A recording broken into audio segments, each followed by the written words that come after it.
നിങ്ങളിപ്പോൾ കേട്ടുകൊണ്ടിരിക്കുന്നത് സന്ത് രാംപാൽ മഹാരാജ് എഴുതിയ ദ വേ ഓഫ് ലിവിംഗ് ജീവിക്കേണ്ട മാർഗം, ചാപ്റ്റർ നമ്പർ 22. പുകയിലയുടെ ഉപയോഗം കൊടിയ പാപമാണ്. Page number 48. Harlal ഭക്തനോട് Sant ഗരീബ്ദാസ് G പറഞ്ഞു, നിങ്ങൾ ആരെങ്കിലും ദീക്ഷ എടുക്കുന്നവർ ഒരിക്കലും പുകയില, ഹുക്ക, ബീഡി, സിഗരറ്റ്, ചിലമ്പ് എന്നിവയിൽ പോലും അല്ലെങ്കിൽ മറ്റേതെങ്കിലും ലഹരി പദാർത്ഥങ്ങൾ കഴിക്കരുത്. ഭക്തൻ പറഞ്ഞു, ഹേ മഹാരാജി, മിക്കവാറും എല്ലാ കർഷകരും പുകയില കഴിക്കുന്നു, അതിലെന്താണ് ദോഷം? ഉത്തരം: സന്ത് ഗരീബ്ദാസ് ജി പറഞ്ഞു, നിങ്ങൾ രാമായണത്തിന്റെയും മഹാഭാരതത്തിന്റെയും കഥ വായിച്ചിരിക്കണം. അതിൽ ഹുക്കയുടെ ഉപയോഗത്തെപ്പറ്റി പരാമർശമില്ല. പുകയില എങ്ങനെ ഉത്ഭവിച്ചുവെന്ന് ഞാൻ പറയട്ടെ, കേൾക്കൂ. നിങ്ങളിപ്പോൾ കേൾക്കുന്നത് പേജ് നമ്പർ 49. പുകയില ഉത്ഭവിച്ചതിന്റെ കഥ. ഒരു ഋഷിയും രാജാവും അളിയന്മാരായിരുന്നു. അതായത് അവരുടെ ഭാര്യമാർ യഥാർത്ഥ സഹോദരിമാരായിരുന്നു. ഒരു ദിവസം രാജാവിന്റെ രാജ്ഞി തന്റെ സഹോദരിയായ മുനിയുടെ ഭാര്യയ്ക്ക് ഒരു സന്ദേശം അയച്ചു. നിങ്ങളുടെ കുടുംബം മുഴുവൻ ഭക്ഷണത്തിനായി ഞങ്ങളുടെ വീട്ടിൽ വരാം. എനിക്ക് നിങ്ങളെ കാണണം. നിങ്ങളുടെ അസാന്നിധ്യം എനിക്ക് വളരെയധികം തോന്നുന്നു. മഹർഷിയുടെ പത്നി തന്റെ സഹോദരിയുടെ സന്ദേശം ഭർത്താവുമായി പങ്കുവച്ചപ്പോൾ അദ്ദേഹം പറഞ്ഞു, ഭാര്യയുടെ സഹോദരിയുടെ ഭർത്താവുമായി സൗഹൃദം പുലർത്തുന്നത് അത്ര നല്ലതല്ല. നിങ്ങളുടെ സഹോദരി ആഡംബര ജീവിതം നയിക്കുന്നു. ഒരു രാജാവിന് തന്റെ സമ്പത്തിലും രാജ്യാധികാരത്തിലും അഹങ്കാരമുണ്ട്. അവർ നമ്മളെ അവഹേളിക്കാൻ വിളിക്കുന്നു. കാരണം നിങ്ങളും ഞങ്ങളുടെ വീട്ടിൽ വന്ന് ഭക്ഷണം കഴിക്കാമെന്ന് നമ്മൾക്കും പറയേണ്ടി വരും. ഈ കാട്ടിൽ അവരെ പോലെ ഭക്ഷണം ഒരുക്കാൻ നമുക്ക് കഴിയില്ല. ഇതെല്ലാം നിങ്ങളുടെ സഹോദരിയുടെ ഭർത്താവിന്റെ ഗൂഢാലോചനയാണ്. അവൻ വലിയവനാണെന്നും ഞാൻ ദരിദ്രനാണെന്നും നിങ്ങളുടെ മുന്നിൽ തെളിയിക്കാൻ ആഗ്രഹിക്കുന്നു. ഈ ചിന്ത നമ്മൾ ഉപേക്ഷിക്കുക. നമ്മൾ പോകാതിരിക്കുന്നതാണ് നല്ലത്. എന്നാൽ മുനിയുടെ ഭാര്യ സമ്മതിച്ചില്ല. മുനിയും ഭാര്യയും കുടുംബവും രാജാവിന്റെ അതിഥികളായി പോയി. രാജ്ഞി വിലയേറിയ ആഭരണങ്ങളും വിലയേറിയ വസ്ത്രങ്ങളും ധരിച്ചിരുന്നു. മുനിയുടെ ഭാര്യയുടെ കഴുത്തിൽ ദേവനാമം ഉരുവിടുന്ന ഒരു ജപമാല മാത്രമാണ് ഉണ്ടായിരുന്നത്. അവൾ ഒരു ലളിതമായ വസ്ത്രം ധരിച്ചിരുന്നു. അത് കണ്ട് കൊട്ടാരത്തിൽ ഉദ്യോഗസ്ഥരും ജോലിക്കാരും ചിരിച്ചുകൊണ്ട് പറഞ്ഞു, ഇത് രാജാവിന്റെ അളിയനാണ്. എവിടെ കിങ് ബോജ്, എവിടെ ഗംഗു? എണ്ണ അമർത്തുന്നവൻ, അതായത് പദവിയിൽ വലിയ വ്യത്യാസമുണ്ട്. മുനി കുടുംബം ഈ ചർച്ച കേൾക്കുകയായിരുന്നു. ഭക്ഷണം കഴിച്ച ശേഷം മുനിയുടെ ഭാര്യയും പറഞ്ഞു, ദയവായി ഒരു ദിവസം ഭക്ഷണം കഴിക്കുന്നതിനായി ഞങ്ങളുടെ സ്ഥലത്തേക്ക് വരൂ. നിശ്ചയിച്ച ദിവസം രാജാവും കുടുംബവും ആയിരക്കണക്കിന് പടയാളികളും തന്റെ ഭാര്യ സഹോദരനായ മുനിയുടെ കുടിലെത്തി. മുനി സ്വർഗരാജാവായ ഇന്ദ്രനോട് ഒരു കാമധേനുവിനെ ചോദിച്ചു. എല്ലാ ആഗ്രഹങ്ങളും നിറവേറ്റുന്ന ഒരു പശു. അവളുടെ സാന്നിധ്യത്തിൽ ഒരാൾക്ക് അത് ആഗ്രഹിച്ചുകൊണ്ട് എന്തെങ്കിലും തരത്തിലുള്ള ഭക്ഷണം ലഭിക്കും. ഇതൊരു പുരാണ വിശ്വാസമാണ്. അതിന് പകരമായി മുനി തന്റെ പുണ്യകർമ്മങ്ങൾ നേർന്നിരുന്നു. ഇന്ദ്രദേവൻ ഒരു കാമധേനുവിനെയും ഒരു കൂറ്റൻ കൂടാരത്തെയും ഏതാനും പരിചാരകരെയും അയച്ചു. പശുവിനെ കൂടാരത്തിൽ ഉപേക്ഷിച്ചു. ഋഷി കുടുംബം പശുമാതാവിനെ സ്തുതിച്ചു, പാടുകയും തങ്ങളുടെ ആഗ്രഹം പ്രകടിപ്പിക്കുകയും ചെയ്തു. ഉടനെ സ്വർഗത്തിൽ നിന്ന് വലിയ വെള്ളി പാത്രങ്ങളിലും കൊട്ടകളിലും വിഭവങ്ങളുമായി 56 തരം ഭക്ഷണങ്ങൾ വന്ന് കൂടാരത്തിനുള്ളിൽ വയ്ക്കാൻ തുടങ്ങി. കൂടാരത്തിൽ 1/2 ഏക്കർ ലഡുകൾ, ജിലേബികൾ, കച്ചോരികൾ, ദഹിബടെ, ഹൽവ, ഗീർ, പയർ, ചപ്പാത്തി, പൂരി, ബൂന്തി, ബർഫി, രസഗുള മുതലായവ കൊണ്ട് നിറഞ്ഞു. മുനി രാജാവിനോട് പറഞ്ഞു, ദയവായി ഭക്ഷണം കഴിക്കൂ. മുനി അപമാനിക്കാൻ രാജാവ് പറഞ്ഞു, എന്റെ സൈന്യത്തിനും എന്റെ കൂടെ ഭക്ഷണമുണ്ടാകും. കുതിരകൾക്ക് പോലും തീറ്റ നൽകണം. മഹർഷി പറഞ്ഞു, എല്ലാ ക്രമീകരണങ്ങളും ചെയ്യും. ആദ്യം നിങ്ങൾക്കും നിങ്ങളുടെ സൈന്യത്തിനും ഭക്ഷണം കഴിക്കാം. രാജാവ് എഴുന്നേറ്റ് ഭക്ഷണം വിളമ്പുന്ന സ്ഥലത്തേക്ക് പോയി. മനോഹരമായിരുന്നു അവിടെ. അത് കണ്ട് രാജാവ് അമ്പരന്നു. തുടർന്ന് പരിചാരകർ വെള്ളിത്തളികകളിൽ പലതരം ഭക്ഷണം വിളമ്പി തുടങ്ങി. ഭക്ഷണ ദൈവത്തോട് പ്രാർത്ഥിച്ച ശേഷം മുനി രാജാവിനോട് ഭക്ഷണം കഴിക്കാൻ അഭ്യർത്ഥിച്ചു. രാജാവ് അത് കണ്ട് അദ്ദേഹത്തിന്റെ ഭക്ഷണത്തിന് മുന്നിൽ എന്റെ ഭക്ഷണം ഒന്നുമായിരുന്നില്ല. ഞാൻ മുനി കുടുംബത്തെ പോറ്റുക മാത്രമാണ് ചെയ്തിരുന്നത്. അതും 3-4 ഭക്ഷണങ്ങൾ മാത്രമാണ് ഞാൻ തയ്യാറാക്കിയത്. രാജാവിന് അത്യധികം നാണം തോന്നി. അവൻ വളരെ ചിന്താകുലനായി. അവൻ അസൂയയുടെ തീയിൽ ജ്വലിച്ചു. അത് തന്റെ അപമാനമായി കണക്കാക്കി. എല്ലാ പടയാളികളും ഭക്ഷണം കഴിച്ച് അതിനെ പുകഴ്ത്തി. രാജാവിന്റെ രക്തം തിളച്ചുമറിഞ്ഞു. അവൻ കൂടാരത്തിൽ ചെന്ന് മഹർഷിയെ വിളിച്ചു ചോദിച്ചു, നിങ്ങൾ എങ്ങനെയാണ് കാട്ടിൽ ഈ ഭക്ഷണം തയ്യാറാക്കിയത്? ഒരു ചട്ടിയോ അടുപ്പോ ഇല്ല. മഹർഷി അവനോട് പറഞ്ഞു, എന്റെ പുണ്യത്തിനും ഭക്തിക്കും പകരമായി ഞാൻ സ്വർഗത്തിൽ നിന്ന് ഒരു പശുവിനെ കടം വാങ്ങിയിട്ടുണ്ട്. നമുക്ക് ആവശ്യമുള്ളത്ര ഭക്ഷണം ഞൊടിയിടയിൽ നൽകുന്നത് ആ പശുവിന്റെ പ്രത്യേകതയാണ്.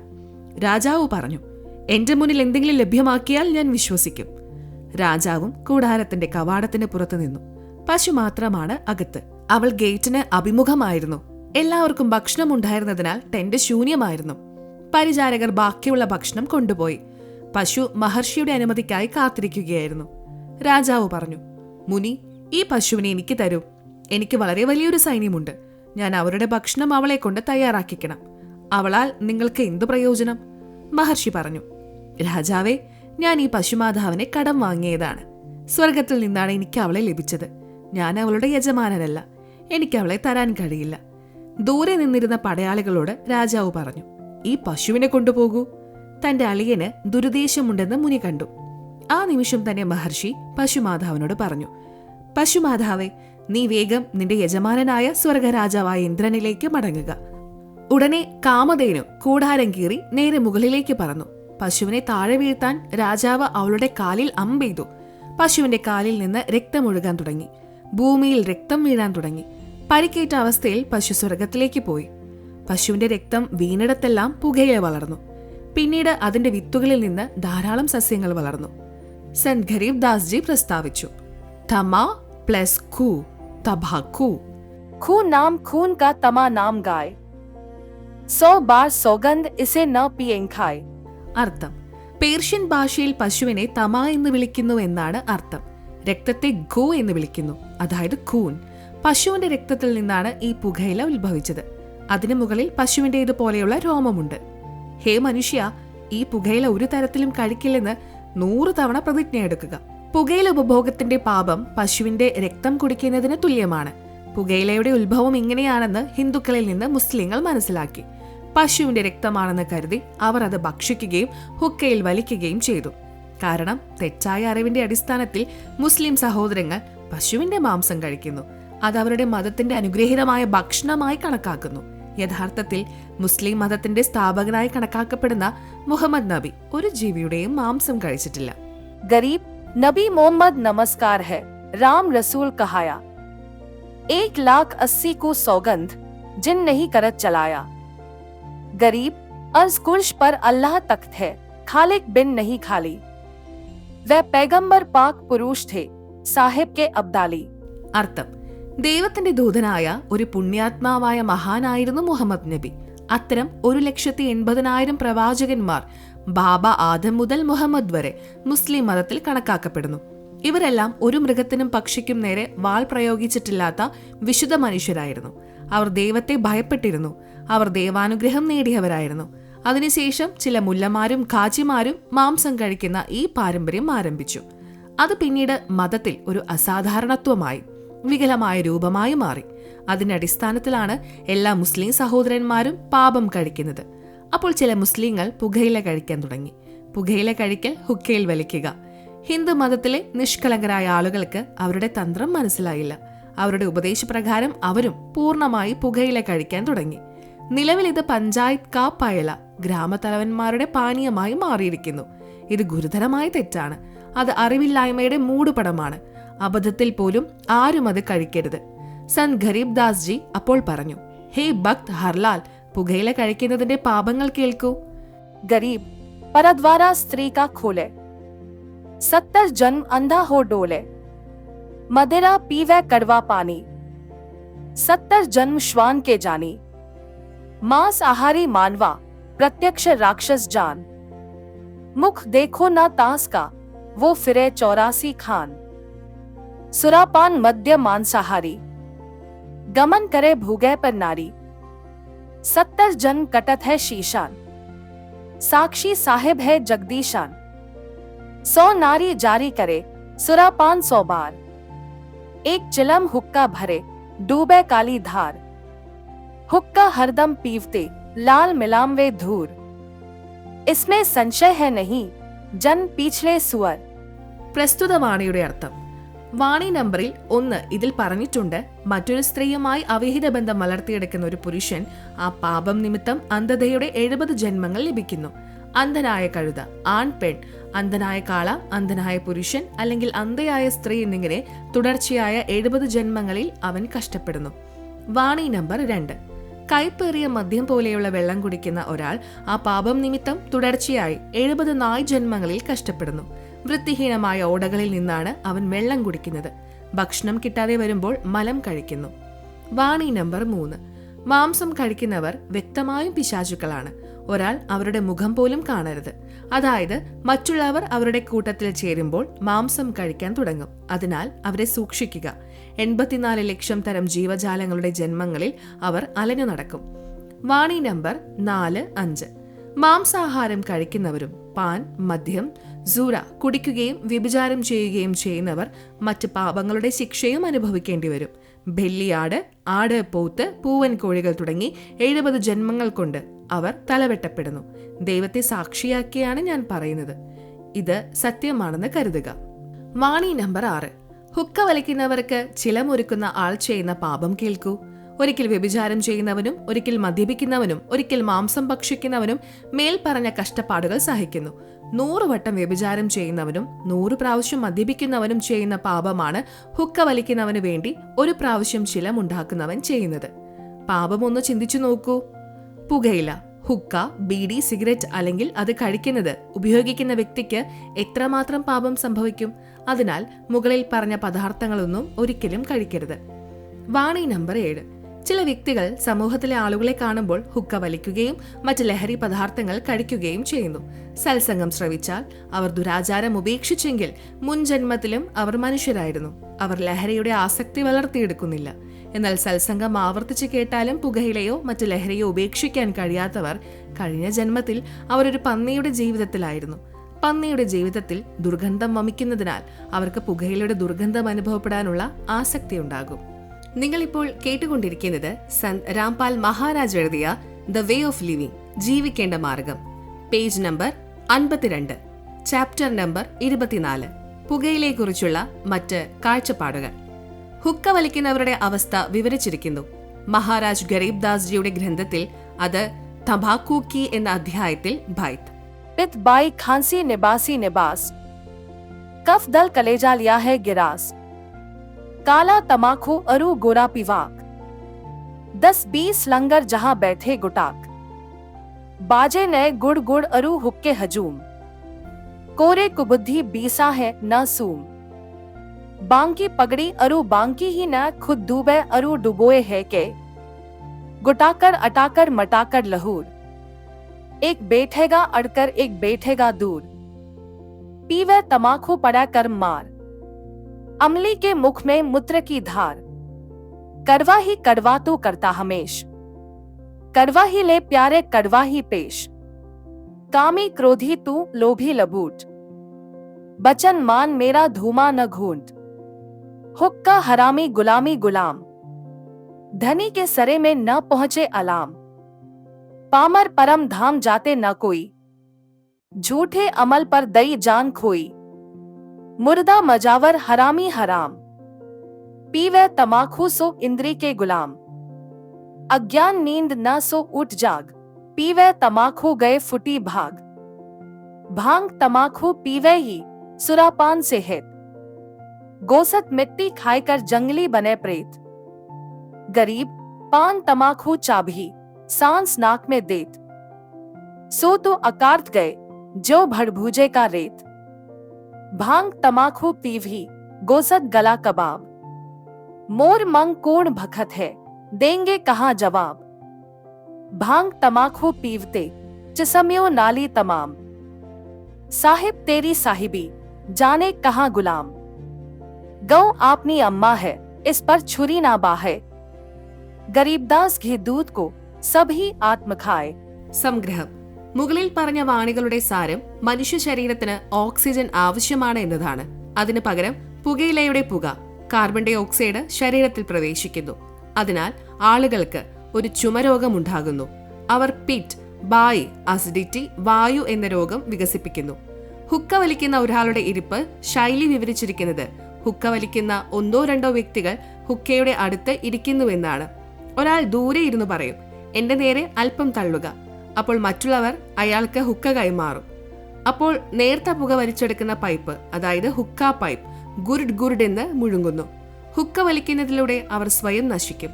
ചെറിയ കുട്ടികൾ അവരെ അനുകരിച്ച് അതേ പാപം ചെയ്യുകയും നരകത്തിലെ കറുത്ത വെള്ളത്തിൽ മുങ്ങുകയും ചെയ്യും. ഹുക്ക വലിക്കുന്നവർ തീർച്ചയായും വളരെ നിർഭാഗ്യവാന്മാരാണ്. പുകയില വലിക്കാൻ മറ്റുള്ളവരെ പ്രേരിപ്പിക്കുന്നതിലൂടെ അവർ മറ്റുള്ളവരെയും നശിപ്പിക്കുന്നു. മേൽപ്പറഞ്ഞ ദുഷ്പ്രവർത്തികൾ ചെയ്യുന്നവർ മണൽ വറുത്ത് അമിതമായി ചൂടാക്കി ഭർബൂജ ധാന്യപ്പൊടിക്കാരനെ പോലെ ജീവിതം പാഴാക്കുന്നു. തുടർന്ന് മുഴുവൻ ജോലിയും പൂർത്തിയാക്കിയ ശേഷം അയാൾ മണൽ തെരുവിലേക്ക് എറിയുന്നു. അതുപോലെ മുകളിൽ പറഞ്ഞ പാപം ചെയ്യുന്ന ഒരു വ്യക്തിയും സമാനമായ രീതിയിൽ തന്റെ ജീവിതം പാഴാക്കി മരിക്കുന്നു. ആ ജീവിയെ നരകത്തിലേക്കും മറ്റു ജീവികളുടെ തെരുവ് പോലുള്ള ജീവിതത്തിലേക്കും വലിച്ചെറിയപ്പെടുന്നു. മേൽ പറഞ്ഞ പാപം ചെയ്യുന്നവർ ദൈവത്തിന്റെ കോടതിയിൽ എന്ത് മറുപടി പറയും? അതായത് അവർ മിണ്ടാത്തവരായിരിക്കും. പിന്നെ എല്ലാ മതത്തിലും ജാതിയിലും പെട്ടവർ പാൽ കുടിക്കുകയും നെയ്യ് കഴിക്കുകയും ചെയ്യുന്നു. പശു നമ്മുടെ അമ്മയ്ക്ക് തുല്യമാണെന്ന് പ്രസ്താവിച്ചിരിക്കുന്നു. അതുകൊണ്ട് പശുവിനെ കൊല്ലരുത്. പുകയില വിഷയം നടക്കുന്നു. നിങ്ങളിപ്പോൾ കേട്ടുകൊണ്ടിരിക്കുന്നത് സന്ത് രാംപാൽ മഹാരാജ് എഴുതിയ ദ വേ ഓഫ് ലിവിംഗ്, ജീവിക്കേണ്ട മാർഗം എന്ന പുസ്തകത്തിലെ പേജ് നമ്പർ 53. ഭക്തിയുടെ പാതയിലെ ഏറ്റവും വലിയ തടസ്സം പുകയിലയാണ്. നമ്മുടെ 2 നാസാരന്ധ്രങ്ങൾക്കിടയിൽ മൂന്നാമതൊരു ദ്വാരമുണ്ട്. ഒരു ചെറിയ സൂചിയുടെ ദ്വാരത്തിന് സമാനമാണ് തുറക്കുന്നതിന്റെ വലിപ്പം. നാസാരന്ധ്രത്തിൽ നിന്ന് പുറപ്പെടുന്ന പുക ആ വഴിയെ അടയ്ക്കുന്നു. ആ പാത തന്നെ ദൈവം വസിക്കുന്ന മുകളിലെ ത്രികുടിയിലേക്ക് പോകുന്നു. നാം ദൈവത്തെ കണ്ടുമുട്ടേണ്ട പാത.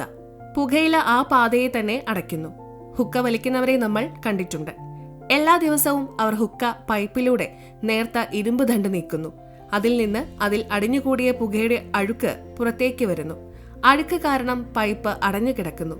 ഈശ്വരനെ പ്രാപിക്കാൻ വേണ്ടി മാത്രമാണ് മനുഷ്യജീവൻ ലഭിച്ചത്. പുകയിലയുടെ പുക ദൈവത്തെ പ്രാപിക്കുന്നതിനുള്ള വഴിയെ തടയുന്നു. അതുകൊണ്ട് തന്നെ ഒരു ഭക്തന്റെ ഏറ്റവും വലിയ ശത്രുവാണ് പുകയില. എന്തായാലും ഹുക്ക വലിക്കുന്നവരും പുകയില നല്ലതല്ലെന്ന് വിശ്വസിക്കുന്നു. ഒരു കൊച്ചുകുട്ടി തന്റെ മുത്തച്ഛനോ മൂത്ത പിതൃസഹോദരനോ പിതാവോ അല്ലെങ്കിൽ ഇളയ പിതൃസഹോദരനോ ഹുക്ക വലിക്കുന്നത് കാണുമ്പോൾ അവനും അനുകരിക്കാൻ ശ്രമിക്കുന്നു. അവൻ ഹുക്ക വലിക്കാൻ തുടങ്ങുന്നു. തുടർന്ന് മുതിർന്നവർ സ്വയം ഹുക്ക വലിക്കുന്നു. ആ കുട്ടിയെ ഭീഷണിപ്പെടുത്തുന്നു. ഹുക്ക വലിക്കരുതെന്ന് ഞാൻ നിങ്ങൾക്ക് മുന്നറിയിപ്പ് നൽകുന്നു. ഇത് നല്ല കാര്യമല്ല. നിങ്ങളിത് ഒരു നല്ല കാര്യമാണെന്ന് കരുതുന്നുവെങ്കിൽ നിങ്ങളുടെ കുട്ടികളും ഇത് വലിക്കട്ടെ. നിങ്ങൾ അവരെ വലിപ്പിച്ചാൽ അത് നല്ലതല്ലെന്ന് നിങ്ങൾ വിശ്വസിക്കുന്നു. അത് ദോഷകരമാണ്. ശൈത്യകാലത്ത് ചെറിയ കുട്ടികൾ ഒരു മുറിയിൽ ഉറങ്ങുന്നു. ഒരു ഹുക്ക പുകവലിക്കുന്ന ആൾ അതേ മുറിയിൽ ഹുക്ക വലിക്കുന്നു. അവൻ സ്വയം ഒരു പാപം ചെയ്യുന്നു. അതുപോലെ തന്നെ തന്റെ കുടുംബാംഗങ്ങളെ പുക വിഴുങ്ങിക്കൊണ്ട് പാപം ചെയ്യിപ്പിക്കുന്നു. ഈ പാൽ കുറച്ചുകൂടി കുടിക്കൂ, നോക്കൂ, കുറച്ചുകൂടി കുടിക്കൂ എന്ന് പറഞ്ഞ് ചെറിയ കുട്ടികളെ അവരുടെ ഗ്ലാസ്സിൽ നിന്ന് പാൽ കുടിപ്പിക്കാൻ മുത്തച്ഛനും അച്ഛനും ശ്രമിക്കുന്നു. ഈ രീതിയിൽ അവർ അവരെ മുഴുവൻ ഗ്ലാസ് പാൽ കുടിക്കാൻ പ്രേരിപ്പിക്കുന്നു. കാരണം പാൽ കുട്ടികൾക്ക് പ്രയോജനകരമാണ്. ഹുക്കയും ബീഡിയും വലിക്കരുതെന്ന് അവൻ വിലക്കിയാൽ തീർച്ചയായും അവന്റെ ഹൃദയം പറയുന്നു പുകയില വലിക്കുന്നത് മോശമാണ്. എന്നാൽ ഈ ദുഷ്പ്രവണത സമൂഹത്തിൽ വളരെ സാധാരണമായി മാറിയിരിക്കുന്നു. അതിനാൽ ഒരാൾക്ക് പാപം ലഭിക്കുന്നില്ല. അതുപോലെ പല ഗോത്രങ്ങളും മാംസം കഴിക്കുന്നു. ആ പാപം അവരുടെ മക്കൾക്ക് ഒരു സാധാരണ കാര്യമാണ്. അതുപോലെ പുകയില വലിക്കുന്നതും കൊടിയ പാപമാണ്. എന്നാൽ പാപം സംഭവിക്കില്ല എന്നതും ആചാരമായി മാറിയിരിക്കുന്നു. ഒരാൾ അത് ഉപേക്ഷിക്കണം. ഭക്തനായ ഹർലാൽ അന്നു തന്നെ തന്റെ ഹുക്കയും ചിലമ്പും പൊട്ടിച്ചു. അവൻ എല്ലാ കാര്യങ്ങളും തന്റെ കുടുംബത്തോട് പറഞ്ഞു. അവൻ അവരെ ദീക്ഷ എടുക്കാൻ പ്രേരിപ്പിച്ചു. പല തലമുറകളായി ബീഡിയിലെ ആ കുടുംബങ്ങളിൽ ഹുക്കയില്ലായിരുന്നു. പിന്നീട് സത്സംഗമില്ലാത്തതിനാൽ ചിലർ വീണ്ടും പുകവലിക്കാൻ തുടങ്ങി. നിങ്ങളിപ്പോൾ കേട്ടുകൊണ്ടിരിക്കുന്നത് സന്ത് രാംപാൽ മഹാരാജ് എഴുതിയ ദ വേ ഓഫ് ലിവിംഗ്, ജീവിക്കേണ്ട മാർഗം, ചാപ്റ്റർ നമ്പർ 25. കഴുതകളും കുതിരകളും പോലും പുകയില വെറുക്കുന്നു, പേജ് നമ്പർ 53. ഒരു ദിവസം കുതിരപ്പുറത്ത് കയറിയ സന്ത് ഗരീബ് ദാസ് ജി ചുഡാനി ഗ്രാമത്തിൽ ജജാർ ജില്ലയിൽ ചില ജോലികൾക്കായി ജിൻ ജില്ലയിലെ ഒരു ഗ്രാമത്തിലേക്ക് പോവുകയായിരുന്നു. പോകുന്ന വഴിയിൽ മൽഖേഡി, ജിൻ ജില്ല ഗ്രാമത്തിലെ വയലുകളായിരുന്നു. അദ്ദേഹം കുതിരപ്പുറത്ത് ആ വയലുകളിലൂടെ കടന്നു പോകുകയായിരുന്നു. വയലിൽ ഗോതമ്പ് വിളകൾ ഉയർന്നു നിന്നു. പെട്ടെന്ന് പാത ഉപേക്ഷിച്ച് കുതിര ഗോതമ്പ് വിളയിലൂടെ നടക്കാൻ തുടങ്ങി. പറമ്പിൽ വിളകളുടെ സൂക്ഷിപ്പുകാരും ഉണ്ടായിരുന്നു. അവർ വടികളുമായി ഓടിയെത്തി. മഹാരാജ് ഗരീബ് ദാസ് ജിയെ അടിക്കാനൊരുങ്ങി. നിനക്ക് ഭ്രാന്ത് പിടിച്ചോ? ഞങ്ങളുടെ കൃഷി നശിപ്പിച്ചു. നിങ്ങൾക്ക് കുതിരയെ നേരെ ഓടിക്കാൻ കഴിയില്ലേ? അവർ സന്ത് ഗരീബ് ദാസ് ജിയെ വടികൊണ്ട് മഹാരാജനെ അടിക്കാൻ ശ്രമിച്ചു. ഉടൻ അവരുടെ കൈകൾ തലയ്ക്ക് മുകളിലൂടെ മരവിച്ചു നിന്നു. ശിലാവിഗ്രഹം പോലെ എല്ലാവരും അവരവരുടെ സ്ഥലത്ത് നിന്നു. 5 മിനിറ്റോളം അവർ അങ്ങനെ നിന്നു. അവരെ അനുഗ്രഹിക്കാൻ സന്ത് ഗരീബ് ദാസ് ജി കൈ ഉയർത്തിയപ്പോൾ അവരുടെ ചലനമില്ലായ്മ അവസാനിക്കുകയും എല്ലാവരും പുറകിൽ വീഴുകയും ചെയ്തു. അവരുടെ കയ്യിൽ നിന്നും വടികൾ താഴെ വീണു. തളർവാദം പിടിച്ച പോലെ അവർക്ക് തോന്നി. അയാൾ ഒരു സാധാരണ മനുഷ്യനല്ലെന്ന് പരിചാരകർക്ക് തിരിച്ചറിയാൻ അധിക സമയം വേണ്ടി വന്നില്ല. എല്ലാവരും കരഞ്ഞുകൊണ്ട് ക്ഷമ ചോദിച്ചു. അപ്പോൾ സന്ത് ഗരീബ് ദാസ് ജി പറഞ്ഞു, അല്ലയോ നിരപരാധികളെ, ഒരു യാത്രക്കാരനോട് ഇങ്ങനെയാണോ പെരുമാറേണ്ടത്? നിങ്ങൾ എന്നെ തല്ലാനോടി. കുറഞ്ഞത് നിങ്ങൾ ആദ്യം ചോദിക്കേണ്ടതായിരുന്നു, എന്തുകൊണ്ടാണ് നിങ്ങൾ കൃഷിയുടെ നടുവിൽ കുതിരയെ കൊണ്ടുപോയത്? ആ കർഷകൻ പറഞ്ഞു. ഇപ്പോൾ പറയൂ, എന്തിനാണ് കുതിര വിളയുടെ നടുവിൽ പോയത്? സന്ത് ഗരീബ് ദാസ് ജി ചോദിച്ചു. ഈ വിളയ്ക്ക് മുമ്പ് നിങ്ങൾ ഈ വയലിൽ എന്താണ് വിതച്ചത്? അവൻ പറഞ്ഞു, ഞങ്ങൾ ബാർലി വിതച്ചിരുന്നു. സന്ത് ഗരീബ് ദാസ് ജി ചോദിച്ചു. അതിനു മുൻപ് നിങ്ങൾ എന്താണ് വിതച്ചത്? അവൻ പറഞ്ഞു, ഞങ്ങൾ പുകയില വിതച്ചിരുന്നു. സന്ത് ഗരീബ് ദാസ് ജി പറഞ്ഞു, ആ പുകയിലയുടെ ദുർഗന്ധം ഇപ്പോഴും ഈ വയലിലുണ്ട്. അതിന്റെ ദുർഗന്ധത്താൽ അസ്വസ്ഥനായി പാത ഉപേക്ഷിച്ച് എന്റെ കുതിര ദൂരെ പോകാൻ തുടങ്ങി. നിങ്ങൾ ആ പുകയില വലിക്കുന്നു. നിങ്ങൾ മൃഗങ്ങളെക്കാൾ മോശമാണ്. ശ്രദ്ധിച്ചു കേൾക്കുക. ഇന്നു മുതൽ ഈ ഗ്രാമത്തിലുള്ളവർ ആരും ഹുക്ക വലിക്കുകയോ പുകയില ഉപയോഗിക്കുകയോ ചെയ്യുവാൻ പാടില്ല. നിങ്ങൾ എന്റെ കൽപ്പന അനുസരിച്ചില്ലെങ്കിൽ ഗ്രാമത്തിന് വലിയ നഷ്ടം സംഭവിക്കും. അന്നേരം എല്ലാവരും പറഞ്ഞു, ശരി. മഹാരാജ് പോയതിനു ശേഷം അവർ പറഞ്ഞു, നമുക്ക് നമ്മുടെ ഹുക്തി ചെറിയ ഹുക്ക നിറയ്ക്കാം. അവർ ഹുക്തി ചെറിയ ഹുക്ക നിറയ്ക്കാൻ തുടങ്ങിയപ്പോൾ അവരുടെ കയ്യിൽ നിന്ന് ചിലം താഴെ വീണ് ഉടഞ്ഞു. അവർ മറ്റൊരു ഹുക്തിയുടെ ചിലം കൊണ്ടുവന്നു.